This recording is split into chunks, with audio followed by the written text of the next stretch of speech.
Hi, this is National Master Dan Heisman, and we're here with another video on YouTube to help you improve your chess game. If you haven't told your friends about the channel, that's the best thing that you can do. Pass the word. It's Dan Heisman Chess is the channel. If you haven't subscribed, you can hit the subscribe button. Today we're going to talk about common thought process errors. I get a lot of hits, a lot of views when I talk about thought process, and I guess that's fair because I'm known a lot for working on people's thought process and time management and things like that, so people want to see the videos on that. And I have a couple earlier videos like most common amateur errors, most common errors for people under 1600, and some of the errors we're going to talk about today overlap with those. But I thought today we would focus mainly on thought process errors. So there's a difference between your thought content and your thought process. Your process is the steps that you're doing, the order you're doing them, the emphasis you're placing on them, your decision on which process to use based on what kind of position it is. The content is actually what you're doing. If you make an analytical error, if you say, if I go here and he goes there and I go there, I can do this, and it turns out this isn't very good, that's not a process error. Your process may have been perfectly good, but you actually made an error in your analysis or your evaluation. That's not a process error. And we will have some gray areas today that are maybe not 100% processed, but they're close to your process, so I kind of lump them in together. I'm going to read them off first, the ones that we're going to look at, and then we'll go through and try to give an example or two of each, or if I can. The first one I wrote down is believing your opponent. Your opponent makes a move and your process changes because you assume that what he's doing is something that's really good and you don't really check him out. The second one is acquiescing. The third one is just because your opponent's move is forced doesn't mean it can't do something else. I also threw in there a retained image error. That's not really a process error, but it's such a common type of thinking error, I threw that in. Hope chess. I'm kind of famous for hope chess. We'll talk about that. Hand waving, another thought process idea that can become an error if you use it in the wrong way. The ABC error, where you play a second move in your sequence really quickly. Quiescence error, you don't look far enough. Looking deep and not wide. That's one from the famous international player Purdy. Playing too slow and too fast. These are actually process errors because when you play too slow, the part of your process that says stop and make your move isn't working right and you keep going. And when you play too fast, you don't complete the process. You just say, all right, let's make the move now, and you complete your process before you're done. So playing too slow and too fast actually is a process error. How about falling in love with a move? That's sort of a process error because it alters your process when you do that. Having tunnel vision. Well, tunnel vision could be falling in love with a move, but it also could mean focusing so much on like one point of the board that you miss what's going on the rest of the board. All right, here's a very common one. The next one is lower rated players often like to prove that their move is good rather than doing what stronger players do, which is to try to prove their move is better than the other moves. So basically trying to get a move and say, oh, this is a good move, rather than saying, why is this move better than other moves? Another common error I see, and again, this is on the gray area, is a lot of strategy that you read about in books, like game books for Grandmaster games, happens when the game is almost even. But a lot of times amateurs are playing when they're way behind or way ahead because people don't resign as much in amateur games. And people tend to keep using the same strategies that they would use when the game's almost even, when in fact your strategy should vary tremendously if you're way behind or way ahead. And I've seen a lot of people be way ahead and try to play with the same strategy they would play if the game was even, and they throw the game away. And the last one, again, is on the gray area, which is playing obvious moves fairly quickly in the endgame. A lot of people do this. It's a very common error. And it's a very easy one to fall into, but if you do enough endgame problems or analyze enough endgames with good players, hopefully that one would go away. All right, let's start getting some examples. Let's start out with believing the opponent. So this is a recent game. One of my students was white, and it was black's move, and white is attacking the knight on c6.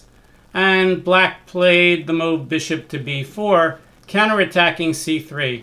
And my student quickly calculated, oh, if I take the knight, he takes my knight check, and then if I take back, he takes back check, forks my king and my rook, and I'm losing material, so I can't take the knight. So he believed his opponent. He really didn't try to say, let's see if I can, prove my opponent wrong. Well, it actually turns out my student could have taken the knight. If he takes the knight, and black takes a piece also, and white takes, then when black takes check, white could play bishop d2, which not only gets out of check, but it guards the rook.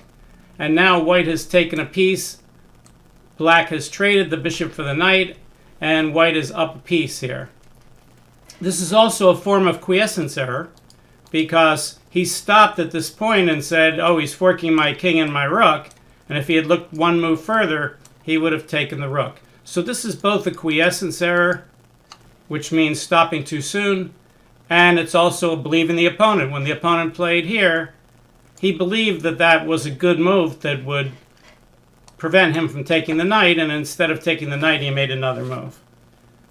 All right, let's go to the next one, which is acquiescing. Acquiescing, I came up with this word. Acquiescing means that your opponent makes a threat that can win the game, and you have lots of time on your clock, but instead of taking that time and trying to save the game, you just assume that your opponent's threat is unstoppable, and then you just let him play it without further thought. If you have lots of time on your clock and your opponent's move is going to win the whole game, then you don't want to just give up and make that move and leave lots of time on your clock for a dead lost position. You want to really work hard to try to see if you can refute the move and stop yourself from losing the game. All right, let me let's go forward in my position here. All right, it happened a few moves ago, right here. Okay, let me flip the board, game flip. All right, so black was up a pawn here, but white had a lead in development.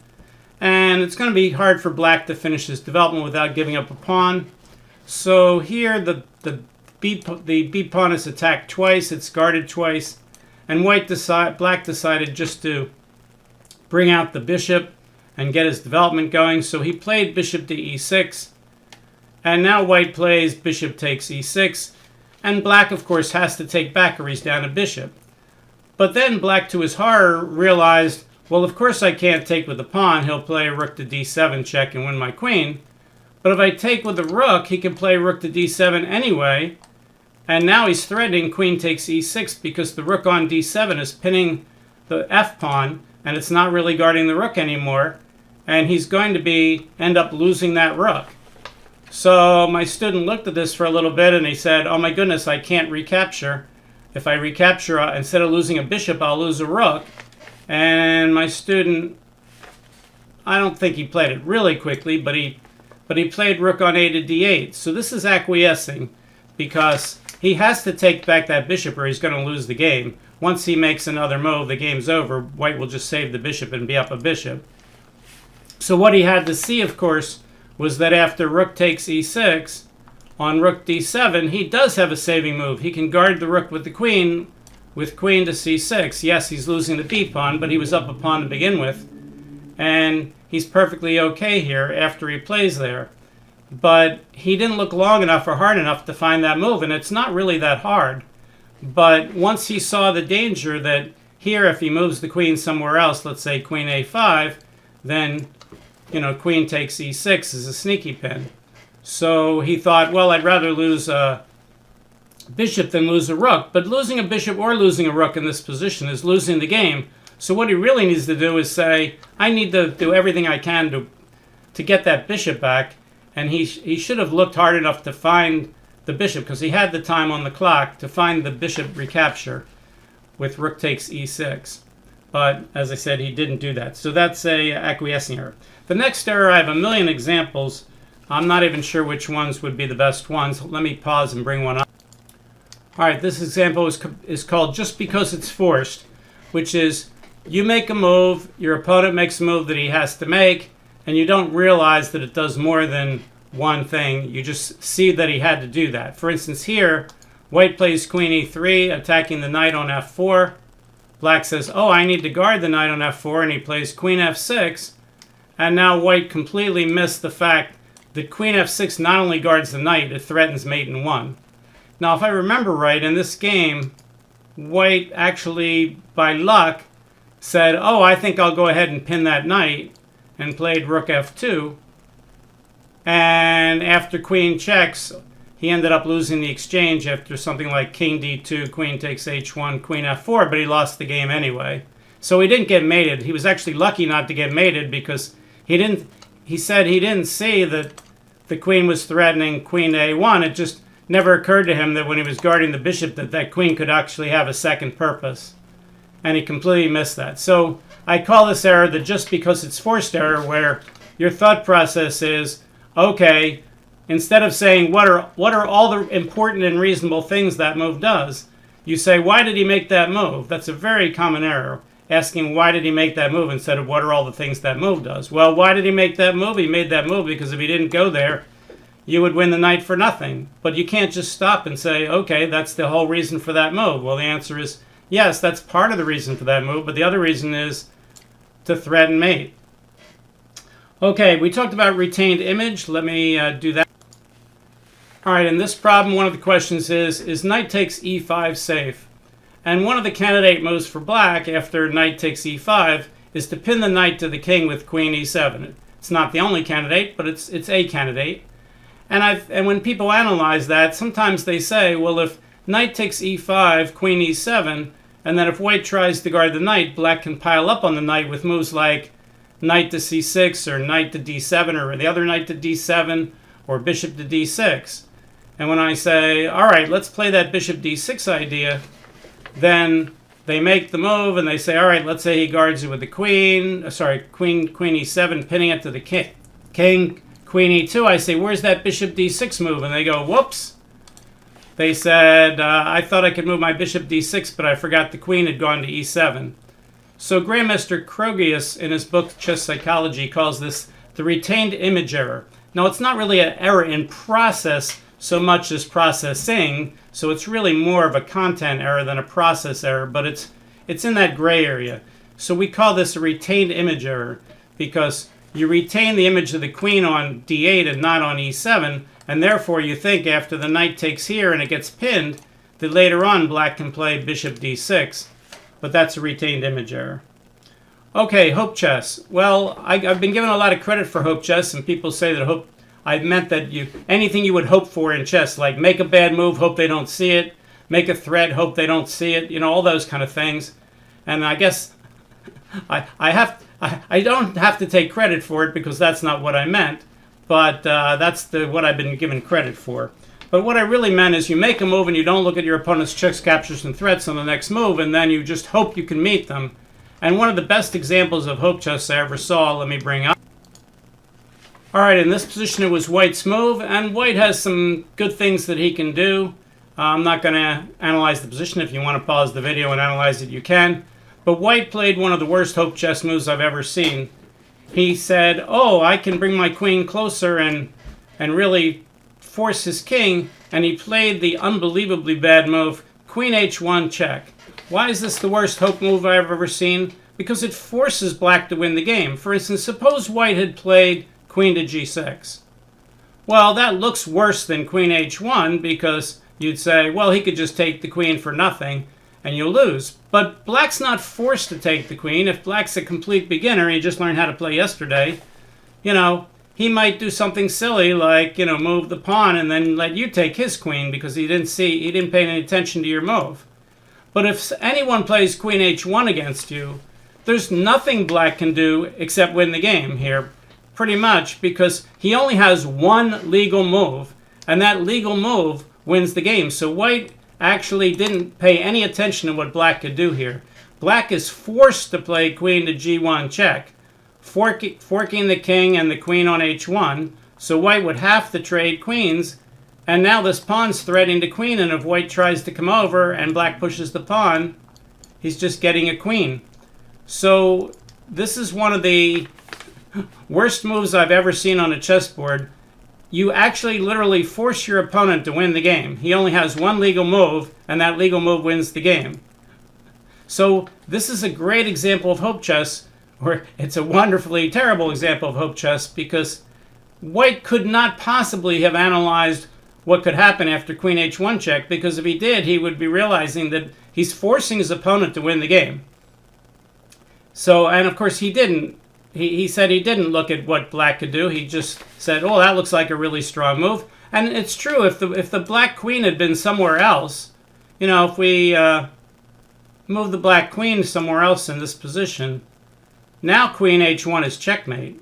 So that kind of pattern is a very powerful pattern. It just so happens that when the queen is on G8 in this position, it's one of the worst moves I've ever seen. All right, so next I talk about hand waving. Hand waving is not an error by itself. It's a thought process that involves just using principles to make your move.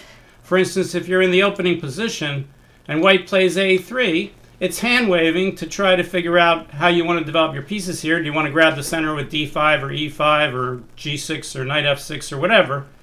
Okay, and it's perfectly okay. It's not a hand waving error, it's just hand waving. But hand waving is okay in non-analytical positions. You could use principles like that to make moves. But suppose you're in a highly analytical position and you hand wave and you use principles to find your move instead of analyzing. So let's give an example. Okay, in this position, white plays knight takes d4, and of course the normal move is to just recapture the knight. But black has a second move. He could play the Zwischenzug, bishop h3, threatening mate first, and then when white stops the mate, then he could take the knight. A lot of weaker players make the mistake of always playing Zwischenzugs because they want to show everybody how clever they are and how smart they are, and they like the fact that chess is a clever game and a tricky game, and they like tricky moves. So they always play. So in this kind of position, if they see they could either play bishop h3 or e takes d4, then a lot of people always go, oh, I'll show my opponent. I don't have to take that knight back. I'll play bishop h3 and threaten mate. And who knows, maybe he won't even see it and he'll try to save the knight and I'll mate him. All right, well, here bishop h3, suppose white stops the mate with bishop f3 and now black says, well, now I'll take my knight back. Okay, in this position, white can win a piece by removal of the guard. He could play queen e1 check, which is a double attack on g3 and e8. To save the queen, black would have to take the queen, and after rook takes check, this bishop is hanging because its guard, the pin of the pawn, has been removed, and if he puts the bishop in the way, the pawn will just take it. So white could have won the game with queen e1 check, but in the actual game, white got this far, and he played rook e1 check. He hand-waved. When I asked him after the game why he played that move, he said, well, rooks are better on open files than queens, which is sort of true in a lot of cases. And I wanted my rook to check the king to see what he would do before I committed my queen. And maybe I wanted the queen in front. Maybe I want to put the queen on e2 and make a battery with the rook. So he's kind of hand-waving here. He's not really analyzing all the moves. He's just using the general principle that he likes the rook on the open file better. But if you analyze the position and you look at all these checks, queen e2 check, queen e1 and check, rook e1 check, the only one that really wins the piece is queen e1 check. So you need the analysis, not the hand waving. Okay, my next thought process error is the ABC error. The ABC error is very common in amateurs. I see it a lot when I go over games with my students. In fact, one of my students is always saying to me, I made another ABC error. The ABC error is where you look at move A, you see, oh, if I play move A, he'll probably play move B. And then you say, aha, but then I can play move C. And then you make move A, and he makes move B, and instead of recalculating C, you play C very quickly. And that's an error for several reasons. One, you need to reanalyze to make sure it's as good as you thought it was. And two, unless C wins the game clearly, maybe you have a much better move than C. Maybe C was okay after AB, but maybe there's something much better. So here in this position, white analyzed bishop h7 check with the idea of pinning that knight on d7. And after the king moves, then he wants to play something like knight to e5 and hit the knight on d7 and trap the queen. So he played bishop checks, king h8, and now he played knight to e5. And he did that relatively quickly, saying, well, this is really good if he takes my bishop, I can take with the rook, hitting the queen and hitting the bishop on b7, and it looks like I'm winning a piece. And then black surprised him.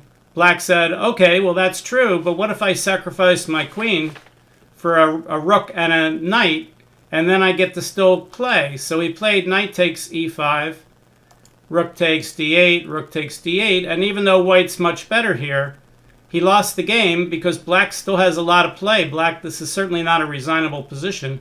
Black has a lot of play in this position, and he ended up winning the game. But when I got to this position, I said to my student, oh, this is easy. Why don't you just reverse the move order? Instead of playing C, which is knight e5, he's looking at the sequence ABC. I said, why don't you play D, rook takes d7, which is the opposite order. So he was sort of looking at A, B, C, D, E, and I told him, why don't you play A, B, E, D, C instead? So what he could have done is played rook takes knight, trapping the queen and winning the knight. And if the queen took, now he could play knight e5. And now he's threatening to take the queen, but knight takes f7 is mate, and the queen has no move that he can make on the board that would guard the mate, and white's going to win the queen. So this is actually not only an ABC error where he played knight e5 fast, but it's also a sequencing error where he looked at the sequence after AB, he looked at the sequence CDE with knight e5 first, but he didn't look at the sequence EDC with the rook takes first, which is actually much, much better on king h8. So he actually made two errors in one. He made the ABC error, and he also made the sequencing error where he got the moves in the much less common order. Okay, let's. The next one is quiescence error. All right, well, we have whole videos on quiescence errors. We saw one earlier in the video. We're running a little out of time, so I don't want to throw that one up there. The next one is Purdy's one, look deep, not wide. What that means is if you have three candidate moves, A, B, C, the first thing you want to do, rather than saying, I have move A, and then you analyze move A, is you want to list all your candidate moves.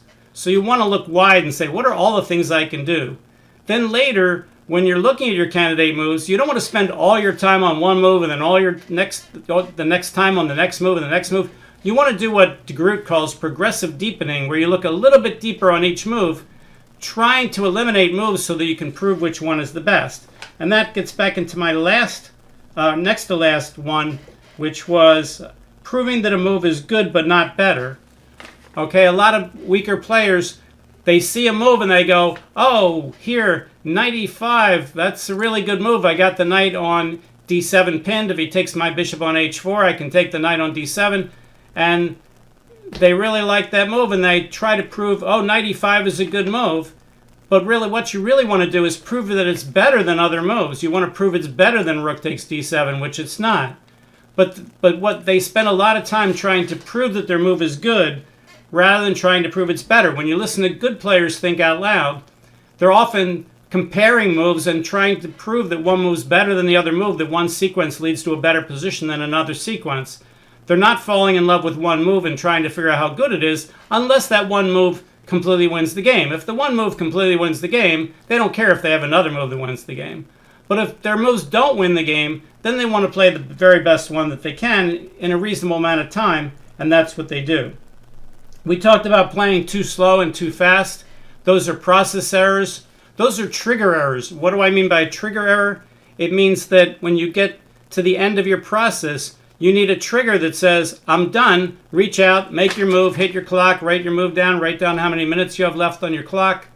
You have to trigger yourself to finish, and a lot of people don't have that, the part of the process where they finish the process correctly, and they either play too fast, they don't do a lot of the things that they should be doing, and their process is cut off, and it's too short, and they make silly moves and they play really fast, and other people are so afraid of making mistakes, or they're so engrossed in the game, or whatever that causes them to play too slow, and they don't pull the trigger on their moves, and then they get into unnecessary time trouble, and then they just throw game after game after game after game away by playing too slow. Okay, falling in love with a move. Well, we sort of talked about that a little bit here again. Let's go to tunnel vision. All right, let me hold up here. Tunnel vision. Okay, in this position, it's white to play, And the question is, what would you do as white? And here, all the seeds of tactical destruction are on the king side.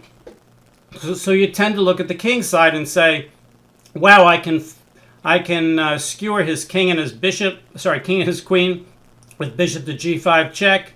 I can double attack his knight and his king with queen h4 check. So you're looking at all these moves on the king side. This tends to cause tunnel vision. That's why the person who created this problem, which wasn't me, created this problem to show people that tunnel vision can be dangerous, when in fact, the best move on the board is actually not on the king side at all. It's on the queen side, and if you look too much on the king side, if you play moves like this, it's like, okay, you are winning that knight, but you're down 2 knights, so that's not going to be enough. The move that ends the game right away is all the way over there, queen a3 check. So tunnel vision is having your process focus on the pertinent parts that are all in one part and kind of lowering your priorities for all the other parts, even though lowering doesn't mean there's zero. And even though here, the probability is that the best moves are on the king side, in this case, that doesn't mean it's 100%. Here, the best move is on the queen side, and that's the whole purpose of this puzzle, was to show that.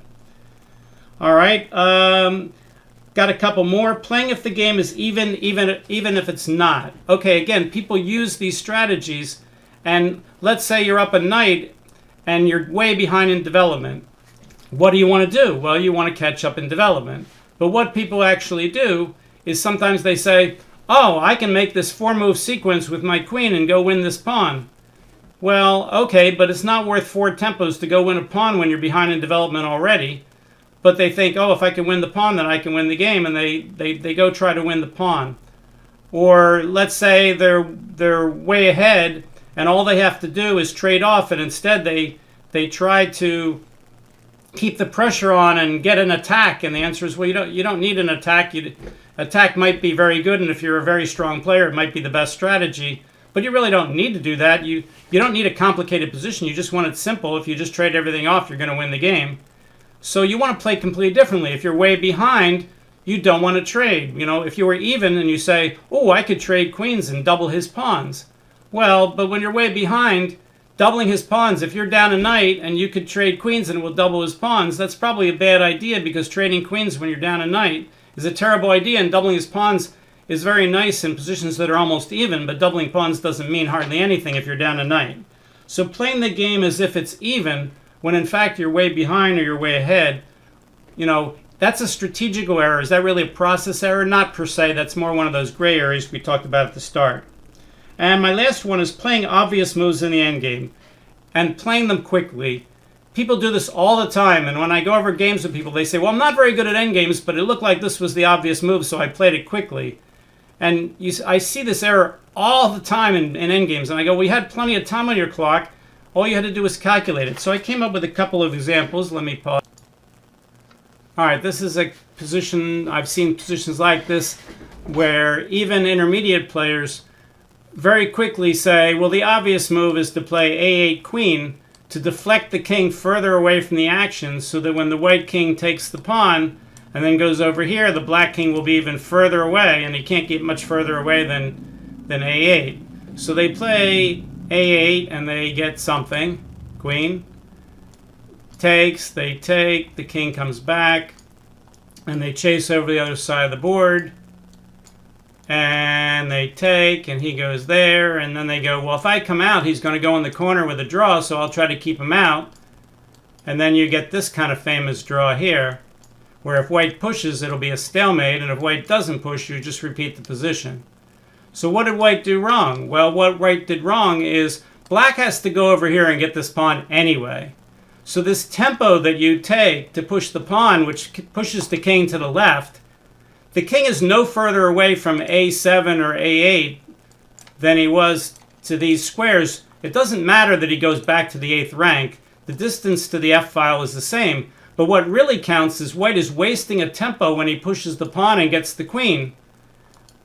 That is a bad move, because he could have used that tempo to start going after the pawn, and black would have to get the pawn anyway. So pushing the pawn doesn't deflect the king at all. So the right move is to take the pawn. I talk about this in one of my earlier videos, I think, called King and Rook Pawn Endgames. So black plays king takes. Oops. Don't want that. All right. And now it's white's turn and not black's turn.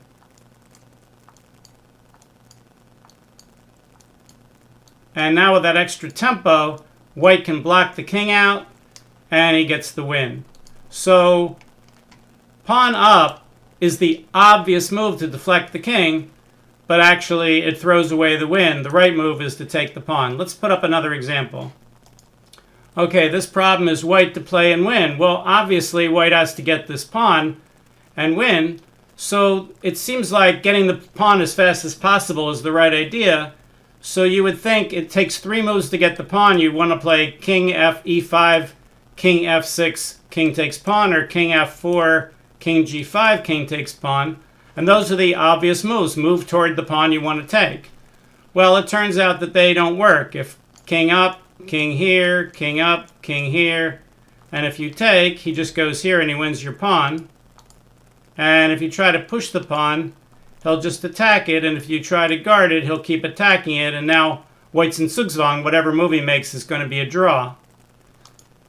Then if you say, well, maybe I should block him out first and take an extra move to get the pawn and play here and get the, quote, opposition, that's an obvious move too. If you realize that these ways of getting the pawn in 3 don't work, then it seems like maybe king here first to force his king out of the way and then go after the pawn will work. Well, it turns out that doesn't work either.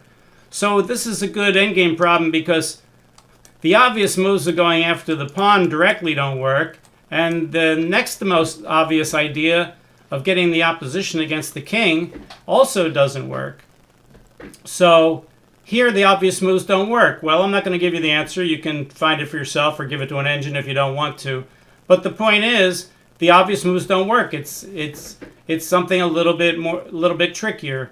So, but again, I see people play these kind of positions in games, and even though they have a lot of time on their clock, they just move really quickly. They go, oh, I'll play king here and king here and king here, and then now even black sometimes makes mistakes. You shouldn't go here because you can't attack the pawn on the next move. You should go here so you can attack the pawn. But a lot of times, again, people make obvious moves, and then after here, they go, I'll go here, and now white goes here, and now white's winning. This is the principle that if you're 2 ranks in front of a non-rook pawn, then you're always winning unless you're losing the pawn. So white's winning. So there, both sides made mistakes. Mistake for white, mistake for black. That's not a good move. He should be playing king here. So again, playing these moves quickly and not really thinking about them, leads to these problems. So your thought process has to be, I need to be careful. I need to look at all the moves. I need to analyze the moves. I don't want to hand wave. You can't just shortcut your process and say, well, it's obvious I should go here, and that's my whole process. Well, that's not much for process. That's a process error. The right process is to calculate the lines, figure out what they're doing, and just because the board looks like there's some obvious things you should do, you don't just do obvious things. Now, do obvious things sometimes work? Yes, they do, but not always, and playing quickly like that, by playing these obvious moves, can throw the game away. And it has nothing to do with you being bad at the end game. It has to do with you not taking your time and using a good process to try to find the right moves.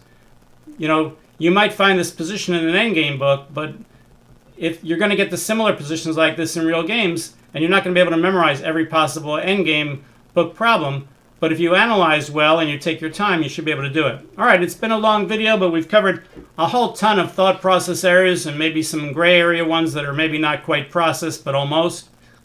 Hopefully you enjoyed the video, and please tell people about the channel, Dan Heisman Chess. I think we've got something for everyone now. We'll see you next time. Bye.